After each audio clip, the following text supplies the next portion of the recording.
Okay, तो कह रहा है कि हमारी पर्सनल लिबर्टी, जो पर्सनल सिक्योरिटी है और जो लिबर्टी है, पर्सनल आज़ादी, कैन नॉट बी सस्पेंडेड, वो निलंबित नहीं हो सकती है even during the proclamation of an emergency, मतलब इमरजेंसी आपातकालीन की स्थिति में भी। बाकी और राइट तो डिनाइड हो सकते हैं, लेकिन ये जो हैं वो इमरजेंसी आपातकालीन के समय में भी ये राइट्स नहीं लिए जा सकते हैं हमसे। 1975 में एक इमरजेंसी लगाया गया था कांग्रेस गवर्नमेंट इंदिरा गांधी के द्वारा। The right to freedom also include some important limitation upon the government which are as follows. कह रहा है कि right to freedom also include, तो राइट टू फ्रीडम मतलब जो हमारी आज़ादी है, मतलब उसका अधिकार जो हमको राइट टू फ्रीडम मिला हुआ है, इंक्लूड सम इम्पॉर्टेंट लिमिटेशन, उसकी कुछ सीमाएं हैं। Upon the government on the basis of government which are follows, no person can be deprived of his or her personal liberty और his or her life except according to the procedure establish by the law. मतलब कि हमको आज़ादी मिली, लेकिन अगर उस आज़ादी का हम दुरुपयोग करेंगे तो ये छूट नहीं हमें। तो वही कह रहा है, नो पर्सन, कोई भी व्यक्ति कैन बी डिप्राइव, अपनी पर्सनल लिबर्टी जो उसको मिली है, व्यक्तिगत आज़ादी, व्यक्तिगत छूट मिला है, वो अकॉर्डिंग टू इस्टेब्लिश, जो कानून बनाया गया उसके अकॉर्डिंग, कानून से परे जा करके हम कोई काम नहीं कर सकते हैं कि हमको आज़ादी मिली है हम चाहे जिसको भी गाली दें, बोलने की आज़ादी है। हाँ, मतलब वही है, लूट माट करें, किसी का कत्ल करें, ऐसा नहीं है, कानून लिमिटेशन है। A person who is arrested will have to be told the reason for such arrest। अगर किसी व्यक्ति को अरेस्ट किया जाता है तो उसको उसका कारण बताया जाता है। The arrested citizens must be brought before the nearest magistrate within 24 hours of his or her arrest। अगर किसी व्यक्ति को गिरफ्तार किया गया है किसी कारण से तो उसको 24 घंटे के अंदर मजिस्ट्रेट के सामने पेश करना चाहिए, नहीं तो एक तरह से उसके व्यक्तिगत अधिकारों का हनन हो रहा है। लेकिन देखते होंगे कभी कभी पुलिस स्टेशन में कई दिनों तक रखते हैं और उन पनिशमेंट भी मिलता है। अगला पॉइंट है, if arrested the person has the right to defend, मतलब अरेस्टेड पर्सन, जो व्यक्ति अरेस्ट किया गया है, उसको अधिकार है डिफेंड, मतलब बचाव करने का अपना, हिमसेल्फ, खुद अपनी वो पैरवी करे या वो अपने वकील को। तो मुकदमा चलता है, देखते होंगे जो एजुकेटेड लोग होते हैं, जो कानून खुद पढ़े होते हैं, लॉयर होते हैं, वो अपना डिफेंड खुद करते हैं या अपना पक्ष का वकील रखते हैं अपनी बात को रखने के लिए। अगला पॉइंट है आपका,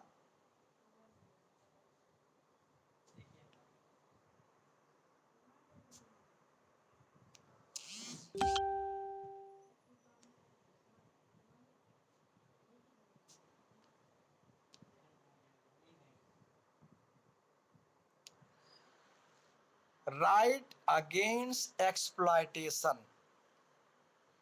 एक्सप्लॉयटेशन मतलब शोषण, जो हमारा शोषण होता है सामाजिक रूप से, पॉलिटिकल और इकोनॉमिक रूप से, उसके अगेंस्ट हमको राइट मिला है। The Indian constitution recognise the dignity of the individual and protect him और her against any form of exploitation.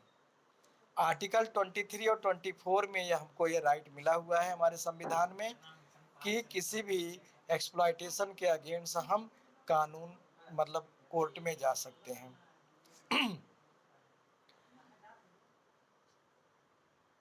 यहाँ पे है trafficking in human being. Trafficking नीचे मीनिंग दिया गया है, सेलिंग एंड बाइंग, जो पहले खरीदा और बेचा जाता था लोगों को गुलाम बना करके, आज वो पूरी तरह से बैन है, उसके अगेंस्ट हमको राइट मिला हुआ है। Force labour done without payment, बिना पैसे के लोग पहले लोग बेगार करवा लेते थे, भैया जा रहे कोई मेरा ये काम कर दो। तो आज हम फोर्सली किसी को मजबूर नहीं कर सकते, तुम्हें ये काम करना है बेगार, उसके बदले में हमको उसको पेमेंट देना होगा। When such a service is rendered on A life long basis, मतलब जब इस तरह की सेवा, एक बधुआ मजदूरी, केवल उसको खाना दो और केवल काम कराते रहिए, एक लंबे समय तक होता था, तो उसको बॉन्डेड लेबर हम कहते थे, बधुआ मजदूर। तो आज वो सब समाप्त हो गया है। बधुआ मजदूरी, गुलाम बना के किसी काम कराना, आज ये सब बैन है। वो लिबर्टी मिली है लोगों को उसके अगेंस्ट में। अगला है employment of children below the age of 14, 14 साल से कम बच्चे को अगर कोई वो रोजगार करता है, कहीं काम करता है, तो ये पूरी तरह से गैर कानूनी है, इलीगल है, क्योंकि उसका पढ़ने का अधिकार है। सबसे पहले एजुकेशन, द स्ट्रिक्टली प्रोहिबिटेड, मतलब ban, adolescent between 14 and 18 years, 14 से 18 साल के जो किशोरावस्था वयस्क हैं, can not be employed in any hazards occupation. तो 14 से 18 साल के लोग किसी ऐसे हैजार्डस ऑक्यूपेशन, मतलब किसी ऐसे फैक्ट्रीज में काम नहीं कर सकते जहां पे विस्फोटक चीजें हों, उनको बैन है। नॉर्मली काम कर सकते हैं, लेकिन किसी मतलब खतरनाक केमिकल फैक्ट्री जो होती हैं, जो और चीज होती हैं, उनमें उनको काम नहीं दिया जा सकता है। अगला हम लोगों का है right to freedom of religion, धर्म की आज़ादी है, कोई भी धर्म स्वीकार कर सकते हैं। The constitution guarantees the right of freedom of religion under article 25 to 28, ये सब आप अंडरलाइन करते रहिएगा। आर्टिकल 25 से 28 के अंदर हमको धर्म की आज़ादी मिली हुई है कि acceptation of any religion according to their wish, which all religion are equal before the law, और कानून की नज़र में सभी धर्म समान हैं। Every person has the right to profess, practice and propagate, प्रत्येक लोगों को ये अधिकार मिला हुआ है वो अपने धर्म को स्वीकार करे, कोई भी धर्म, उसका वो प्रचार कर सकता है, अपने धर्म का प्रचार प्रसार कर सकता है, उसके धर्म के बारे जो प्रैक्टिस है, मतलब उसके अनुसार जो उसको क्रियाकलाप होता है, कर सकता है। Every religious community has the right to establish institution for religious and charitable purpose। तो जो भी रिलीजियस कम्युनिटीज हैं, मतलब जैसे इस्लाम है, हिंदुज्म है, क्रिश्चियनिटी, ये सब अपनी इंस्टीट्यूशन और religious charitable purpose and to manage its affair, तो अपने वो धर्मार्थ उद्देश्यों से जो है संस्था वो बना सकते हैं।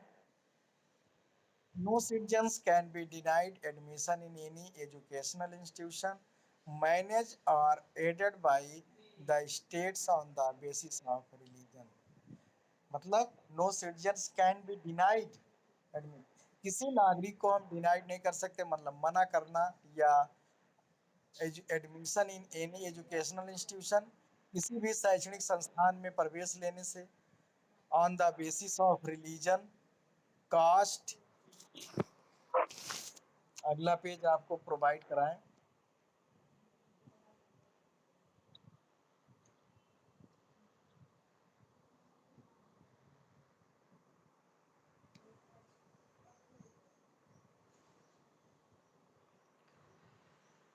तो जात के आधार पर, धर्म के आधार पर, और इस आधार पर हम किसी को मना नहीं कर सकते हैं कि आपको इस संस्थान में एडमिशन नहीं मिलेगा। The constitution prohibited the imparting of religion या religious instruction in school run by the state और receive aid from the state, मतलब जो सरकार के द्वारा चल रही हैं, और या जो सरकार के द्वारा जिन स्कूलों को अनुदान मिल रहा है, एडेड विद्यालय, वहाँ पे हम जो है, हमारा संविधान पूरी तरह से उसको रिस्ट्रिक्ट करता है, प्रोहिबिटेड करता है कि धर्म के आधार पर अगर कोई वहाँ पे इंस्ट्रक्शन हो। अब अगला है हमारा कल्चरल एंड एजुकेशनल राइट। यहाँ पे India is a land of multiple language and diverse culture. Bharat विविधताओं वाला देश है, बहुत सी भाषाएं बोली जाती, तरह तरह के यहाँ सांस्कृतिक लोगों के अपने ट्रेडिशनल कल्चर हैं। In order to protect minorities and maintain the diversity. Protect minorities मतलब अल्पसंख्यक, जिनकी संख्या कम है, मुस्लिम, क्रिश्चियनिटी और सिख, ये सब, और उनकी विविधताओं को मेंटेन करने के लिए the constitution provide for cultural and educational right. हमारा संविधान जो है हमको कल्चरल और एजुकेशनल अधिकार दिया है। These rights address the concern of minority communities. Every section of the Indian population has the right to conserve their script. मतलब कि प्रत्येक भारत की जो जनसंख्या है उसमें प्रत्येक वर्ग के लोगों को अधिकार है को अपने स्क्रिप्ट, अपने लैंग्वेज, अपने कल्चर को प्रोटेक्ट कर सकते हैं। Admission to any educational institution funded by government, अभी हमने इसको बताया था आपको, जिस मतलब किसी भी शैक्षणिक संस्था में उनको एडमिशन मिल सकता है जो सरकार द्वारा अनुदानित हो। उनको डिनाई नहीं किया जा सकता on the basis of religion, caste, region और लैंग्वेज के आधार पे।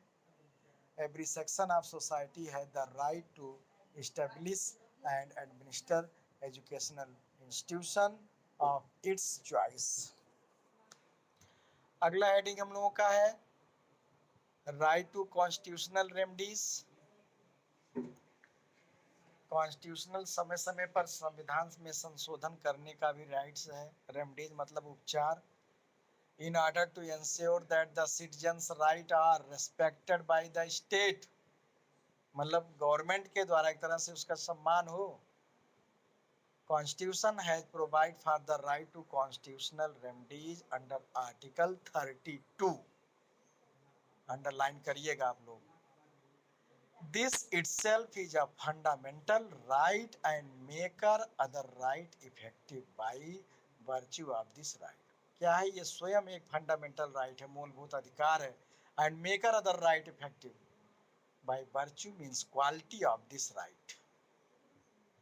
Citizens are empowered to approach the supreme court, any of the high courts और एनी अदर कोर्ट्स। मतलब सुप्रीम कोर्ट, हाई कोर्ट्स या other court, district court, lower court जो होता है उसमें अप्रोच कर सकता है यदि वो think any of his her fundamental right has been violated.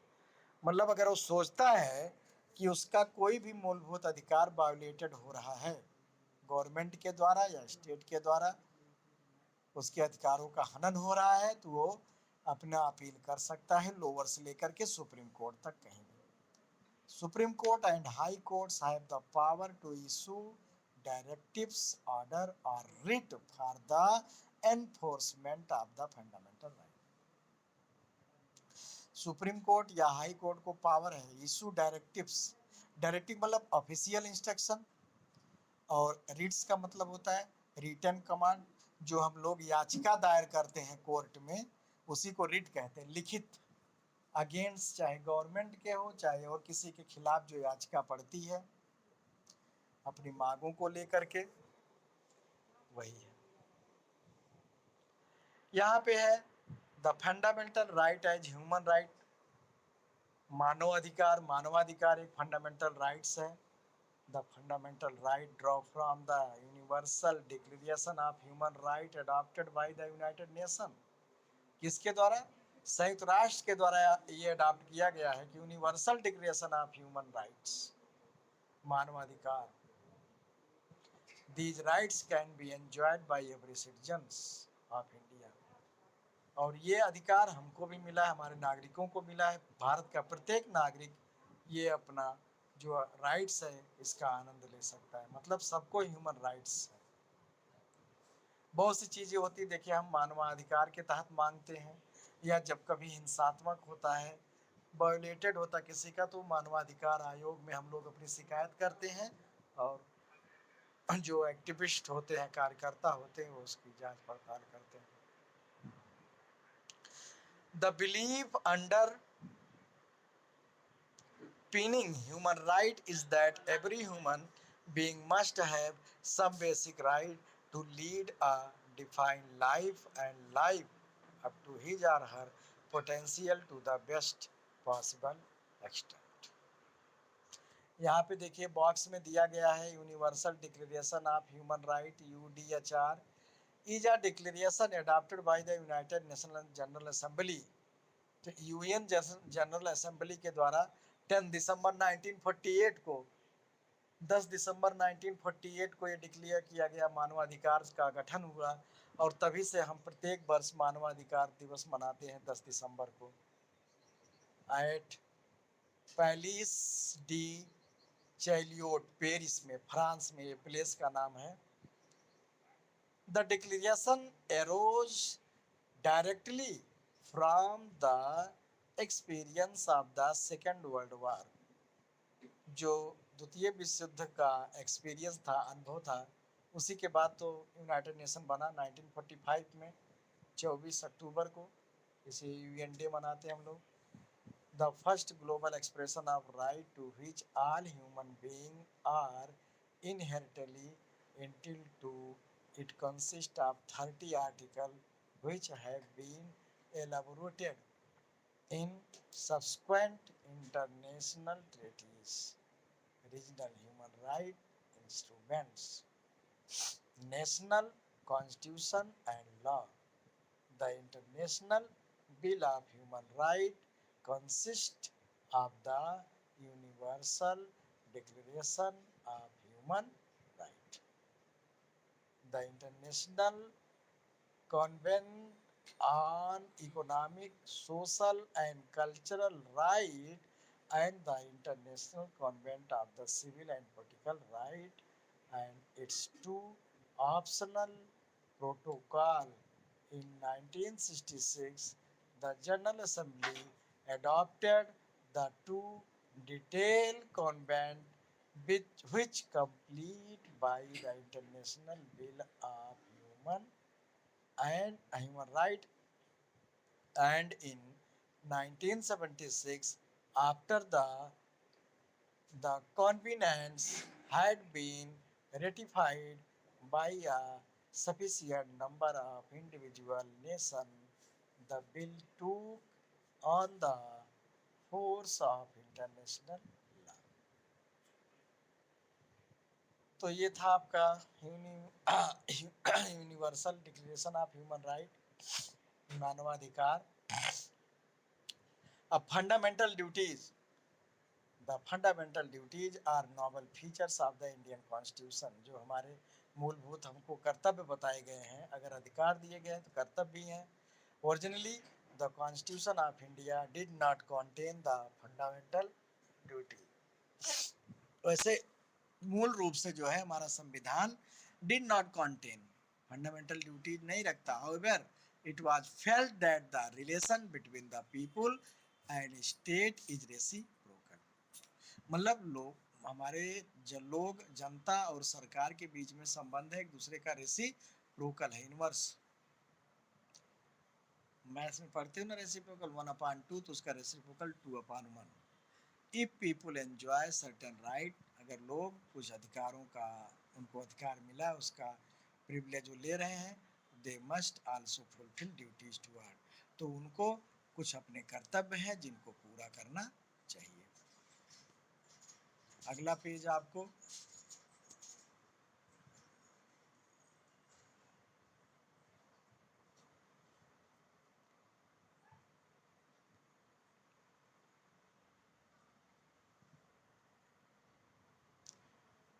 तो यहाँ पे है आपका